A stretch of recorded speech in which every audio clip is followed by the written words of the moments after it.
of the elderly. Tayo yun. Okay. Last week, pag-aralan natin na para maging maisip natin na maganda pa rin tayo, huwag mawawala po ang acceptance na tayo ay matanda na. Tanggapin natin sa ating buhay. Pangalawa, ang gratitude because not everyone is given the privilege to grow old. Ngayong araw na ito, ang isang bagay na papakita sa mga seniors ay confidence. Huwag na huwag daw pong mawala ang confidence sa ating lahat.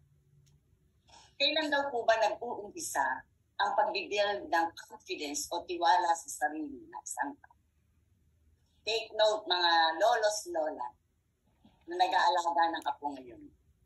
Alam ba ninyo na ang pagtitiwala ng isang tao sa kanyang sarili ay nagsisimula sa edad na 4 years old to 11 years old.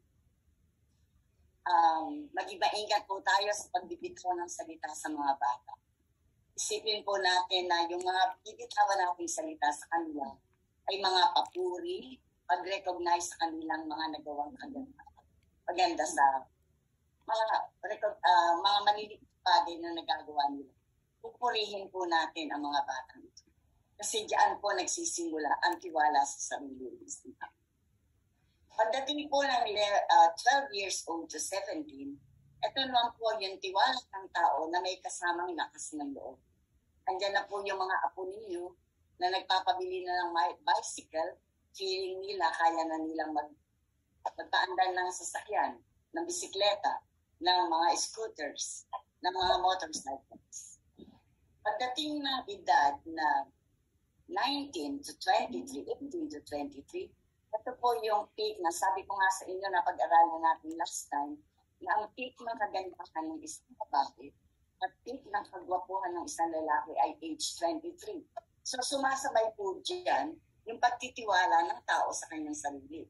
Ang feeling ng isang lalaki sa ganitong panahon, lahat ng babae na kanyang ligawan ay kayang-kaya niyang pasagutin ng oo. Yun po yung kalakasan din ng pagtitiwala sa sarili. Pagdating ng middle age, 40 to 50 to 49 years old, mataas na mataas po ang kumpiyansa ng isang tao sa kanyang sarili. Bakit? Ito po yung time na nakapagpatayo na siya ng sariling bahay, nakapagpundar na siya sa sariling ng sikap. Naramdaman po ba niyo ng mga ganong edad kayo? Tumaas yung inyong pagtingin sa inyong sarili. Napaka-halaga ninyo sa inyong pamilya. At ganoon din ang pagtingin ng ibang tao. Subalit, tatapwat ngunit, pagdating ng edad ng 16, self-confidence tends to decline. Yun po ang tanongin ko. Napabak patanda kayo ng patanda, pabawas ng pabawas ang ating self-confidence. Naman dapat mawala sa tulad natin. Ano raw po ba yung mga dapat natin gawin para ang self-confidence ay mapanatili natin sa ating sarili? Number 1 po ay believe in yourself. Tiwala kayo sa inyong sariling kakayahan. Huwag niyong hanapin yung inyong mga isa sa mga dahilan ng pagkawala ng elders sa kanilang sarili, pagtitiwala sa sarili. Yung lagi kino-compare yung kanilang sarili sa mga kabataan. Ay, yung bata ako, mas maganda ako dyan, bata. Mas maganda akong sumayaw ng bata. Pag ginagawa mo yan, the more you feel less confident in yourself. Iwasan po natin yung pagkukumpara natin yung sarili. Tanggapin niyo that aging is a normal thing. It is not a bad thing. It's just that we are now here at the moment. Nandito na tayo. So kasama pong nawawala sa pagtitiwala ng isang matanda sa kanyang sarili. Sabi nga, you cannot give what you do not have. Nawawalan din, napapansin ba nyo? Unti-unti, nababawasan din ang pagtitiwala natin sa ibang tao. Halimbawa, mayroon kang pinagbigan na gagawa ng lababo sa inyong bahay. Hindi mo makita yung kutsilyo. Naku, dito ko lang inilagay. Alagay ko, tinangay nung gumawa kanina ng lababo. Mapagbintang ka na ba? Bakit? Napansin ba nyo, karamihan ng matatanda mapagbintang? Kasi nga, just mismo sa sarili niya, kulang na yung pagtitiwala niya sa kanyang sarili. So, yun po, believe in yourself. Pangalawa po ay eat clean. Keep moving.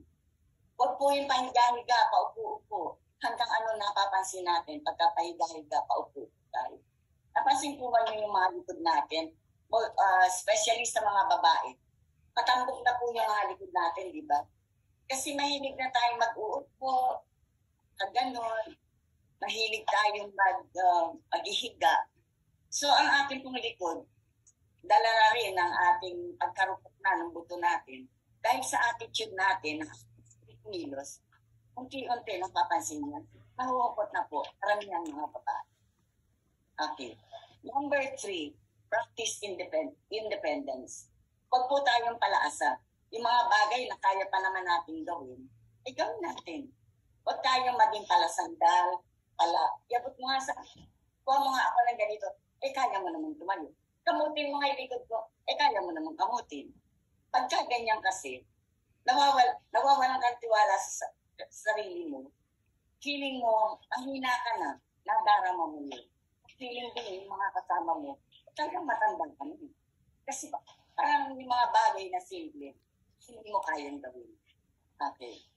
And number 4, personal hygiene. Patuloy po tayo sa paliligo araw-araw.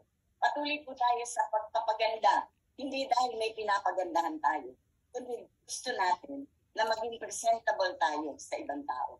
Kung pupunta ka sa isang department store, sasabihin mo, hindi na ako mag-ayos kasi matanda na naman ako.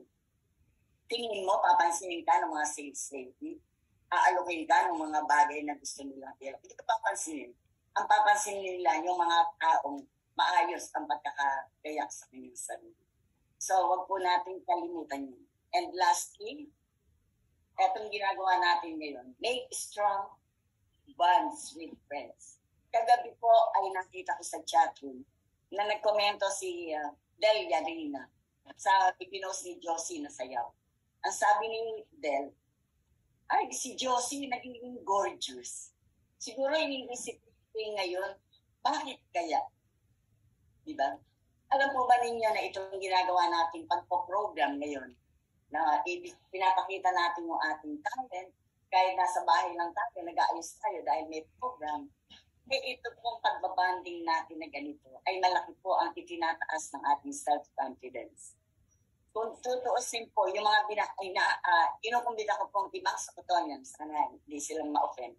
Pag tinatanong ko, sabi kayo, yung nga, matanda na ako, makapagtawanan ako, kakanta pa ako, sasayaw pa ako, matanda na naman ko. Yung mga inilagay na nila yung sarili nila sa pagtanda. So yung self-confidence, wala na sa kanila. So congratulations, members ng KAB. Keep it up. Yun lang po sa araw na ito.